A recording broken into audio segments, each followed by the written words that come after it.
Hey,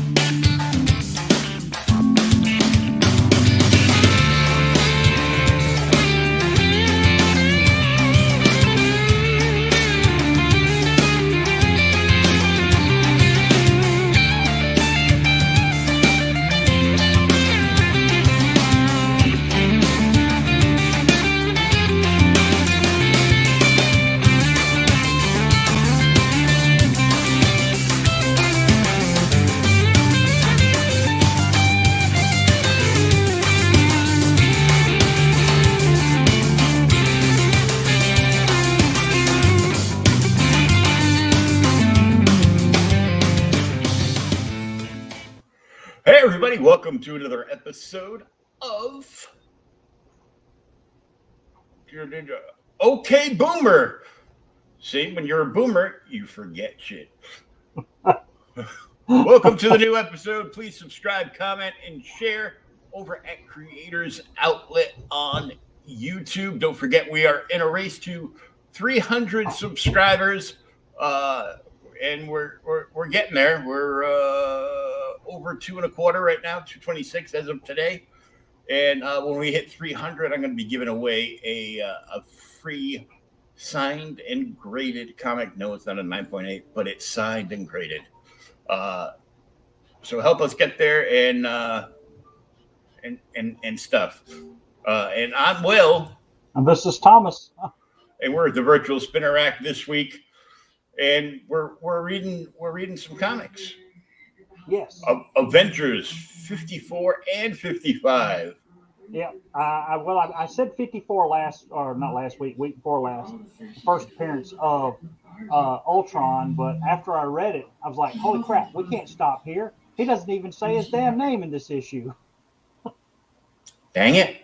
So that's one of the ever wonderful that leads to the two-parters that we have so much. And I'm telling you, dude, this is, I know we read a lot of, we did like Kirby and everything else because Kirby's just the freaking master of damn comic book art. But damn, dude, freaking Buscema is just incredible, dude. Well, he's incredible, like on so many things he did. So, this is no,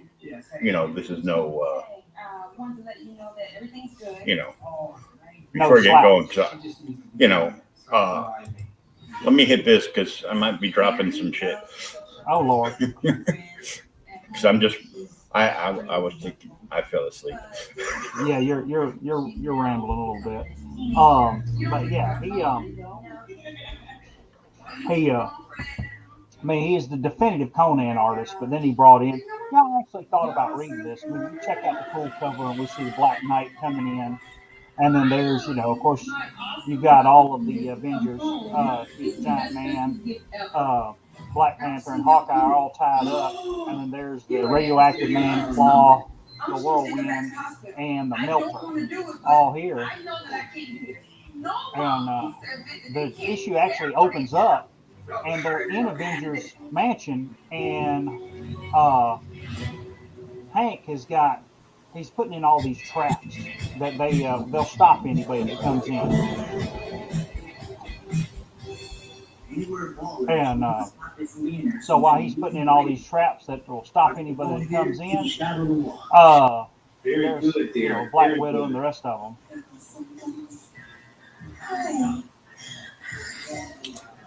Mom, feed her, give her the mess for today. And Janet. Yeah, Janet's there, and they're talking. And while they're talking, you got, you look in the back, and then there's our ever-loving butler, Jarvis, who's kind of watching from the back. And he makes a phone call. He disappears for a minute. He says, "Hey, look, I've been delayed, but I'm gonna get back to you. Just give me a few minutes." And so we don't know who the hell Jarvis is talking to, but Janice goes to leave, and Jarvis reminds her. He says, "Hey, it's my weekend off, so I'm heading out." And they kind of meet together again out there. She's like, "Hey, my butler's not here, or my driver, not her butler. My regular driver's not here. So it's going to be a nice walk. I'm going to walk in town anyway." And they separate. But instead of going to town to see his mom, Jarvis like disappears, and he goes into this old shady ass alley, and goes down in the basement, and then he comes upon the new masters of evil. It took her to trust But us and to know the thing that that I do like we were about different than all the these scrubs or the is nurses. She wasn't even smiling when she came home. They don't is all of and so the it took actual me researching breakdown and of praying the big and panels and stuff. It looks really good. point.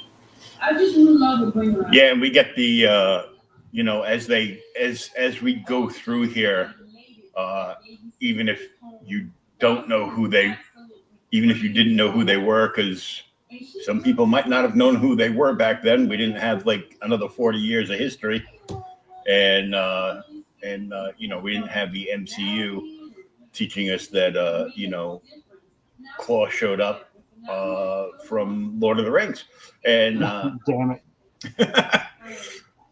and I mean, I knew who Claw was from some of the old Marvel cartoons. Yeah, well, the Marvel cartoons. Yeah, he was in Fantastic Four. Yep. The thing that's cool is these are, this is an older book. It's, mid 60s. And, like a lot of the older books, which people fuss about today, I still like it in a lot of books. They don't do it in modern books anymore, where the actual characters introduce themselves always, just in case, like you're saying, you don't know who the hell these people are. And they also kind of tell what they're doing. So, like later on in the book, you'll see, I think it's the Melter actually zaps Giant Man with like a phone that he gets from the trapster, and he lets them know this is what I've done. So if you don't have a clue, you actually know what the hell's going on. Yeah. But yeah, so the thing is cool. So here Jarvis shows up, and there's the new evil, and there's this new guy, the Crimson Cowl, that's there, and he goes to talk to them all, and as he's talking to them, it's just the beginning of another. The actual characters themselves give a brief history of everything that has happened before. Because I didn't know this. I've only seen Claw as the solid sound that he is here. Yeah. But he was actually a regular dude at one time. And apparently he fought T'Challa back in FF53. Dude, and T'Challa nearly defeated him, and when he escaped, he went through his portal and it turned him into Solid Sound. See, I've always thought he was Solid Sound, but no, he was actually a real person at one time. I think one of the cartoons that I saw just made it that he was obviously stealing vibranium from from T'Challa's people, and he was using a sound, kind of like cannon or gun, and they blew it up on him. Not like it's actually shown here, with another gun shooting him. That T'Challa did, before he was actually Black Panther, and it blew up, and then he didn't have a hand, so then he had the apparatus afterwards. Yeah, well, that's what's cool is like they show that because he does have the apparatus here, and like I said, when he escapes, he becomes Solid Sound. All the while, he's telling you his history. He's constantly threatening Jarvis. He says, that he's the Avengers butler. He'd never betray them and all. And, he's like, I came here to help. And then the radioactive man shows up, and the dude, he like spits out his whole history. Him and Thor battle. Dude, in Thor 90, like it says Thor 93, which longtime readers know that is not Thor 93. Yep. She's sneezing now. There was no Thor 93 because we've actually done I think we did the first issue of Thor, didn't we? Which was 126. Yeah. On one of our shows. Thor 93 was actually Journey into Mystery 93, dude. That was a long time ago.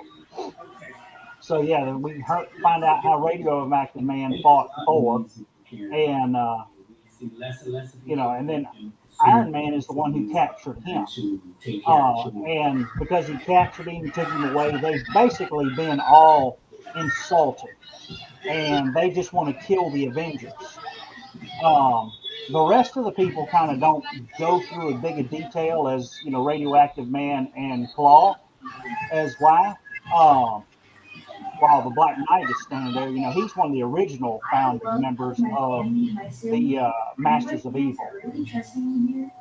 And then I did not know this on this last panel here. If you look, while they're all talking, the Melter shows up. He's there. And the Wizard is like, hey, I don't want to talk too much. Jarvis is there.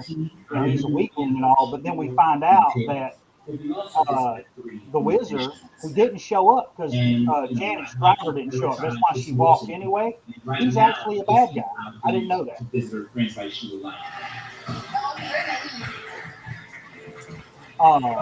But as he agreed to him, Jarvis actually shows them, hey, I've stolen the plans for the Avengers Mansion. So this is going to show you how to get in. And it's got all of the new protective devices they put in so you can break in. And, he actually needs money. Jarvis does. We find out he needs some money. He's like, I just want the money that you promised me. But instead, they turn on him and he realizes, hey, they were never going to pay me anyway, whether I delivered the goods or not. So at this point, it's too late. They knock his ass out. And when they knock his ass out, the Black Knight kind of heads out to kind of scope the landscape. And then we discover this is not the original Black Knight. Look at what I can do. So that's why the Black Knight's first appearance, is going for some crazy stuff, which I guess he appeared in, I think it's Avengers 48. We find out that the modern Black Knight, this guy right here, is actually the nephew of the original Black Knight. And he died. And when he died, he actually inherited his estate. And when he inherited the estate, he got all of the armor and everything. So he just kind of takes up the mantle to become the Black Knight. But he's not going to be evil like the original Black Knight was. He wants to be a superhero. Black Storm. And I think that's what I battle with. It's kind of hard to pick on battle. Huh? When I had my first set of triplets, and at first I thought, oh, this is going to be a little I don't know what it is. I'll have to look for it. And then, but yeah, so the Black Knight actually heads off, and he's going to go and warn the Avengers what's happening. But the rest of the Masters of Evil show up to stop him, and they actually melt his sword. I thought he had the ebony blade. So the fact that I cannot breastfeed. Yeah, I'm like, it just goes to show you that couldn't be the ebony blade because the ebony blade couldn't be affected by that. So at this point, he hasn't gotten the ebony blade yet. That's the only thing I could figure. I'm like, well, where the hell did this come from? I mean, how are they even melting his sword? So his uncle, so what did his uncle do with it? It makes me want to go and hunt down the issue where he actually has the ebony blade. Because like I said, all the rest of the Masters of Evil attack him, and they melt his damn sword. And, he puts up a fight, but they beat him up. And, he calls them all away from him, and Aragorn flies off. And of course, when he flies off, he's actually close enough to Avengers manager that Hawkeye sees it. And when Hawkeye goes out there to kind of find out what the hell's going on, the Melter and the rest of them move in and they attack the Avengers. And they easily make it in there, and they get past all of the all of the fences and everything else. Of course, the Avengers have no idea how the hell they're getting in there.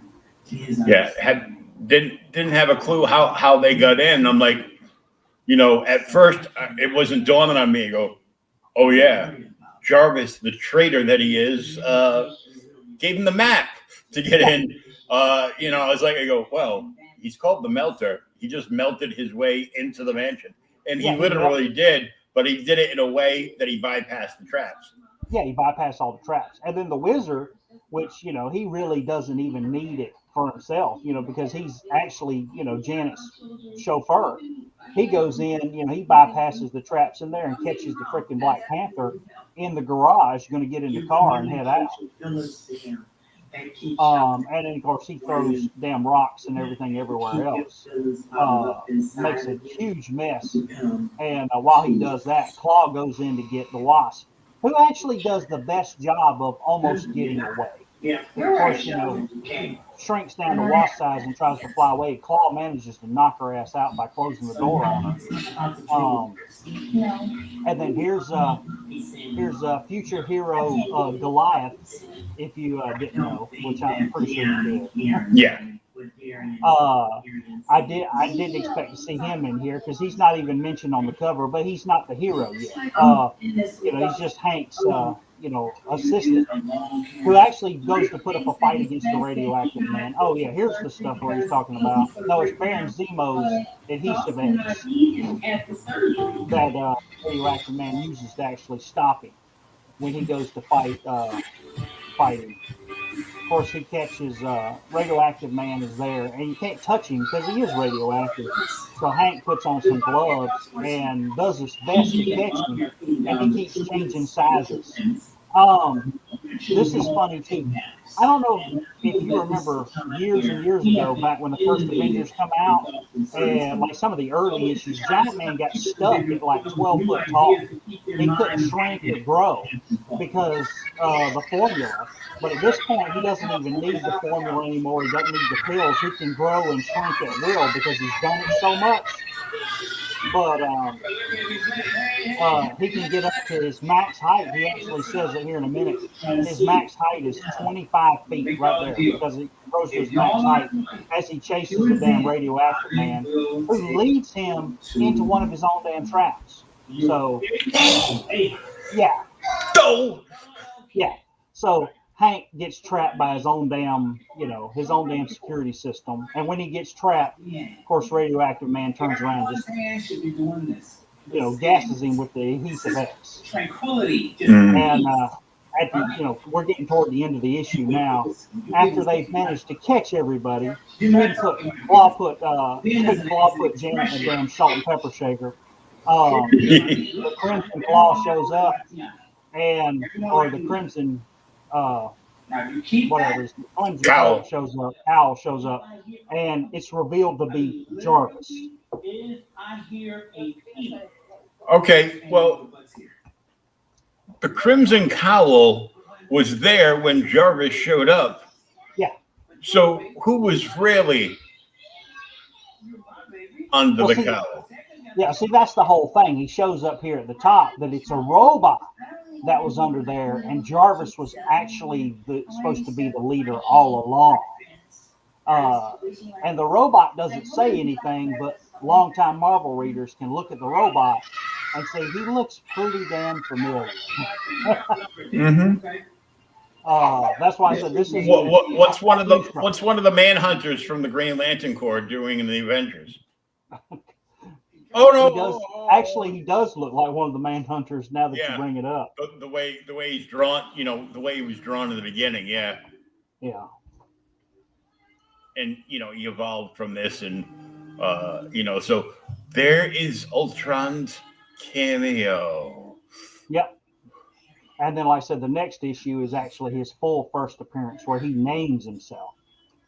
And it's Mayhem over Manhattan. Great, just great cover.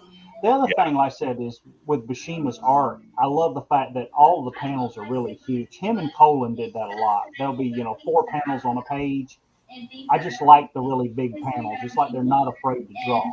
Yeah, and this is that was just a great cover. They're like, what do you mean you want to just do a white background? He goes, well, I'll throw a couple lines in and it'll look like perspective. Yeah, it does. It looks like a rooftop or something. Yeah. And that's it. And you don't need anything else because it's such a busy cover, but it's laid out in a way that everything basically forms around Giant Man. Yep. Yeah, and the big fight between him and the Melter there. Yeah.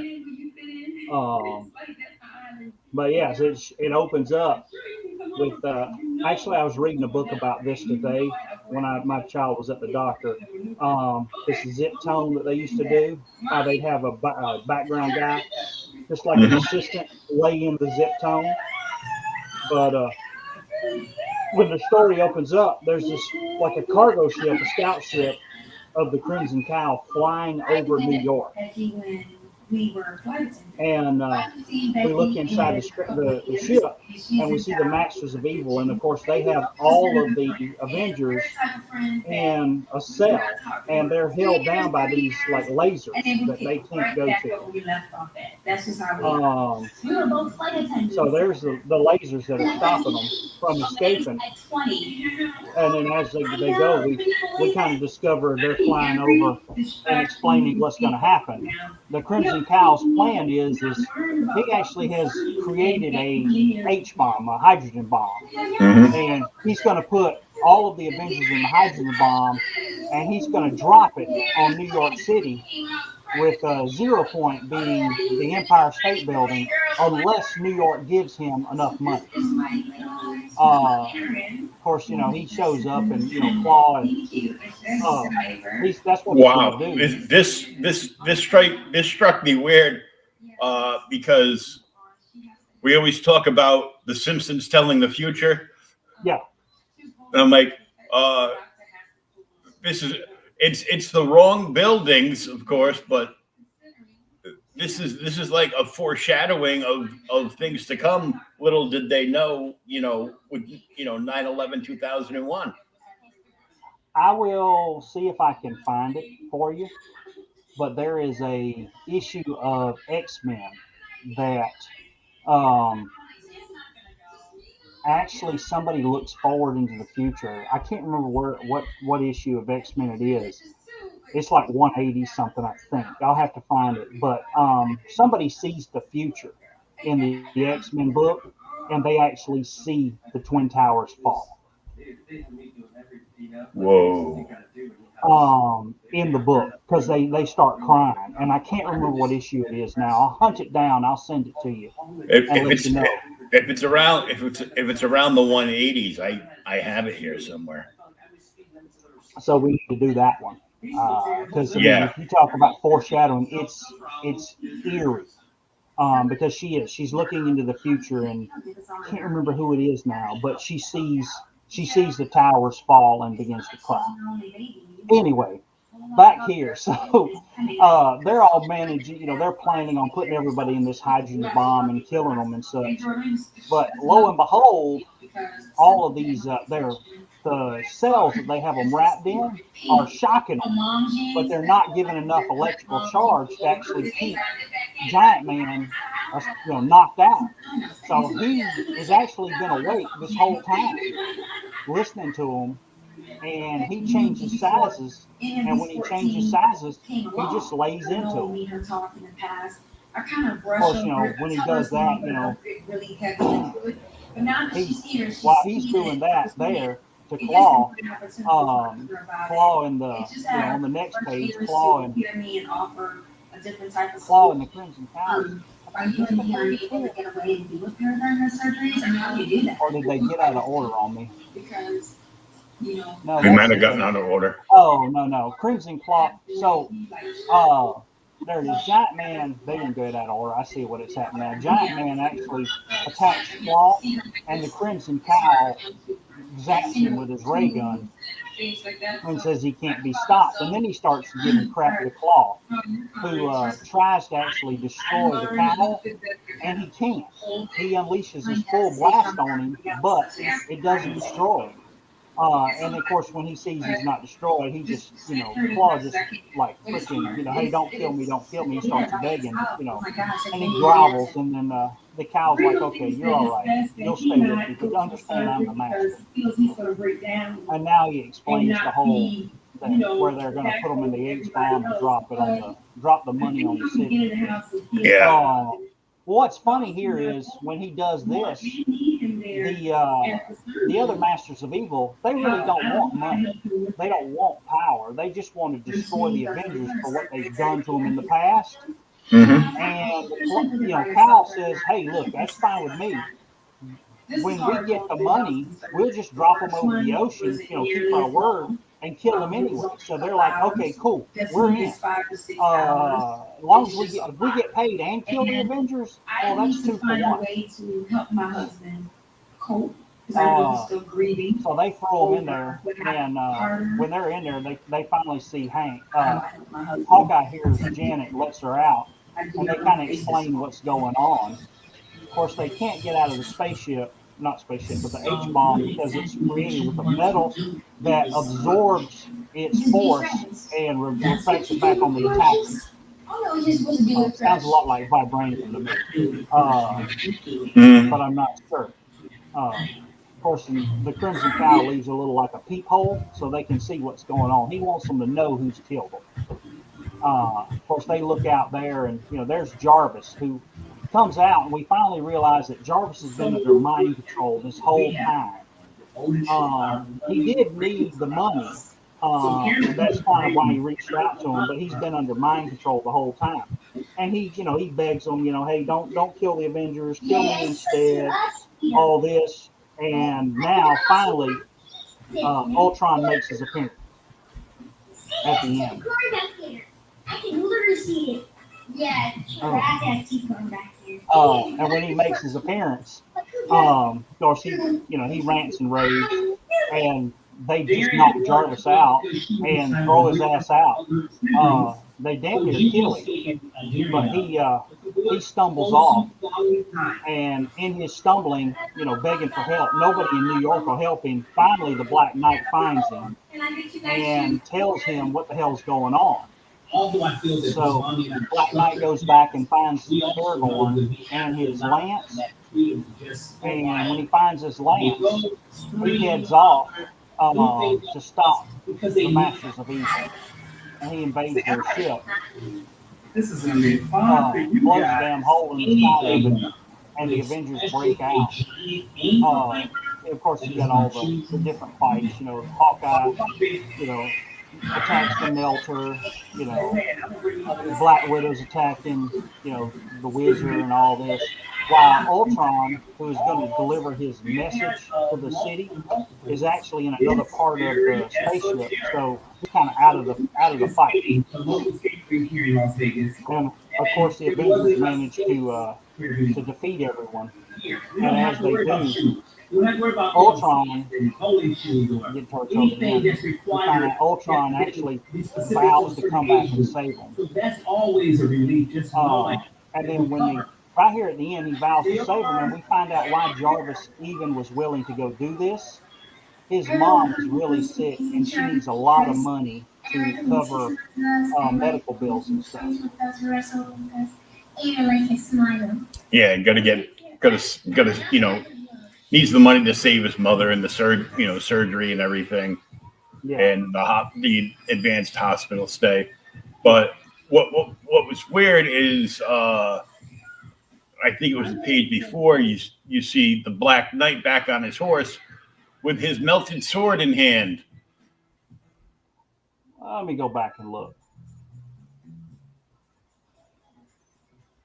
It was on the page when he freed him. Right there. No, that's a lance. Is that his lance? Oh, okay. That's his lance. That's not his sword. That's his lance. Yeah, he doesn't have the sword. That's his lance. And he drops it. When he actually goes into the fight, he's still got his lance here, which I guess shoots rays out of it. But he does drop the lance later. Yeah, it's not his sword. It's his lance. But, after Jarvis at the end of it explains why he did this and he needs the money, instead of the Avengers being mad at him, they're like, "Hey, look, I understand you nearly got us killed, but in the end, you turned around and then you helped the Black Knight save us and all that because you helped him save us.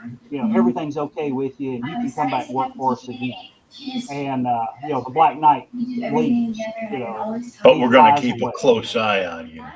Exactly. We're going to keep a close eye on your ass. And then at the end, this is where he actually finally names himself. You shall all die by the hands of Ultron 5. And And that's it. Dude, these are great classic issues. I mean, art, story wise, I just like this kind of stuff. Yeah, they don't tell stories like this anymore. You know, of course,